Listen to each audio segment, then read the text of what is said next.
Friends, welcome to Priyanka Subbarao vlogs. So ఇక్కడ మీరు నా చేతిలో చూసే మొక్క వచ్చేసి ఒక వీడ్ అండి, కలుపు మొక్క అంటారు ఫీల్డ్స్లో అయితే. కానీ ఇది చాలా యూస్ఫుల్ అనమాట. ఇదేంటో కాదండి, బ్రింగ్రాజ్. అదే గుంటగరగర ఆకు అంటారు కదండి, హెయిర్కి తలకి డై వేసుకుంటాం కదా, అదనమాట. సో దీని సైంటిఫిక్ నేమ్ వచ్చేసి ఎక్లిప్టా ఆల్బా. దీని లీఫ్ వచ్చేసి మనకి ఇలా వైట్ కలర్, కొంచెం సన్ఫ్లవర్ మోడల్, చిన్న చామంతి ఉంటుంది కదా, చిన్న చిన్న చామంతులు ఆ మోడల్లో ఉంటుంది అనమాట. ఆకు వచ్చేసి ఇలా ఉంటుంది. సో ఈ ఆకును వచ్చేసి మనం పేస్ట్ చేసుకొని మంచిగా ఇలా, ఎగ్జాంపుల్ నేను చూపిస్తున్నాను మీకు నలిపి. చూడండి, ఆల్రెడీ నా చెయ్యి అంతా నల్లగా అయిపోయింది.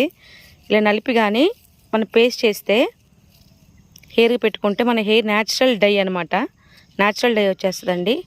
సో మీకు ఎక్కడైనా ఫీల్డ్స్లో కనిపిస్తే మాత్రం ఖచ్చితంగా తీసుకోండి. ఇది వచ్చేసి కొంచెం వెట్ ల్యాండ్స్, అంటే కొంచెం తడి ఉన్న పొలాల్లో మాత్రమే ఉంటుంది. ఎక్కువగా వరిలో చూడొచ్చు మనం.